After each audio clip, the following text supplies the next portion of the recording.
السلام علیکم ناظرین، وائس آف حیات میں خوش آمدید۔ چینل کو سبسکرائب کر کے لائک اینڈ کامنٹ بھی کر دیجیے گا۔ رسولی سے بچنے کے لیے یہ ٹپس آزمائیں۔ کم عمر لڑکیوں میں کیا عادات بچہ دانی کی رسولی کا سبب بن سکتی ہیں؟ اب بچہ دانی کی رسولی سننے میں بہت عام ہو گئی ہے، لیکن اس کی وجہ سے خواتین کو بہت ساری مسائل کا سامنا کرنا پڑتا ہے، جیسے کہ پیریڈز کا بے قاعدہ نہیں ہونا اور حمل کا نہ ٹھہرنا۔ بچہ دانی میں سسٹ بنتے ہیں، طبی زبان میں اسے فائبرائڈز بھی کہتے ہیں، جو رحم میں ایک رسولی ہوتی ہے۔ آج ہر 5 میں سے ایک عورت کو یہ مسئلہ درپیش ہے۔ پہلے یہ مسئلہ 30-40 سال کی عمر کی عورتوں میں ہوتا تھا، لیکن اب یہ مسئلہ عام ہوتا جا رہا ہے۔ اس کی کئی اسباب ہو سکتے ہیں، لیکن زیادہ وزن اور موٹاپے کا شکار خواتین اس مسئلے سے زیادہ دوچار ہوتی ہیں۔ یوٹرائن فائبرائڈز کے علامات کیا کیا ہیں؟ اگر کسی عورت یا پھر لڑکی کو مسلسل بے قاعدہ ماہواری ہو تو یہ بھی ایک سمپٹمز ہوتا ہے۔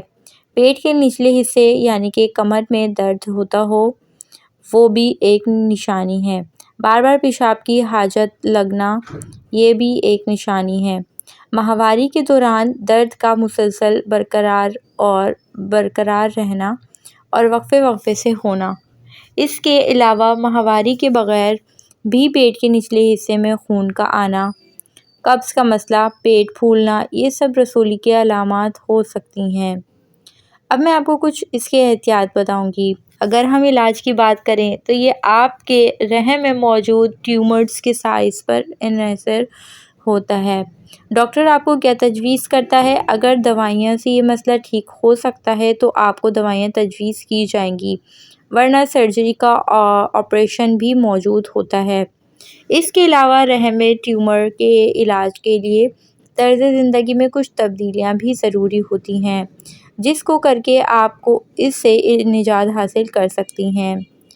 رسولی سے بچنے کے لیے یہ ٹپس آپ کے لیے بہت فائدہ مند ثابت ہوں گی۔ متوازن غذا اور روزانہ ورزش کرنا۔ ہر صبح 30 منٹ ورزش کرنا۔ ہربل آئل سے جسم کی مالش کرنا۔ جنک فوڈ، فاسٹ فوڈ، باہر کی چیزوں سے پرہیز کرنا۔ آئل سے پرہیز کرنا زیادہ۔ ایلو ویرا کا جوس خالی پیٹ استعمال کرنا۔ ہر روز 15 منٹ نیم گرم کیسٹر آئل سے پیٹ کے نچلے حصے پر ہلکے ہاتھ سے مالش کریں۔ اس کے علاوہ کوشش کریں کہ کاٹن پیڈ کا استعمال کیا جائے جو کسی بھی قسم کے کیمیکل سے محفوظ ہو، کیونکہ یہ کیمیکل آپ کے خون کے ساتھ مل کر مزید ایک سے ایک خطرناک شکل اختیار کر لیتی ہیں، جو کہ خواتین میں رحم کے کینسر اور رسولیوں کا سبب بنتی ہیں۔ آئیے جانتے ہیں ماہواری کے درد کے گھریلو علاج، تاکہ آپ بھی آئندہ اس تکلیف سے بچ سکیں۔ بچہ دانی پٹھوں سے بنی ہوتی ہے، اس لیے پٹھوں میں درد سے نجات کے اقدامات آپ کی ماہانہ ایام کے دردوں کے لیے فائدہ مند ثابت ہو سکتے ہیں۔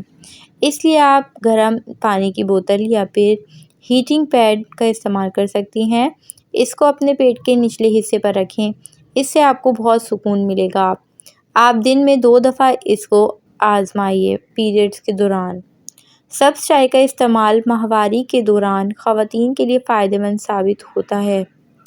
ماہواری کے دوران کیمومائل یا پھر پودینے کی جڑی بوٹیوں والی چائے پینے سے پیٹ کا درد کم ہوتا ہے اور سوجن بھی نہیں آتی ہے۔ سبز چائے کا استعمال آپ ضرور کریں، دن میں 1 دفعہ بھی آپ کر سکتی ہیں۔ امید ہے آپ کو ویڈیو اچھی لگی ہوگی، تو چینل کو سبسکرائب کر دیجیے گا، لائک اینڈ کامنٹ کر دیجیے گا۔ ملیں گے نیکسٹ ویڈیو میں، ٹل دین اللہ حافظ۔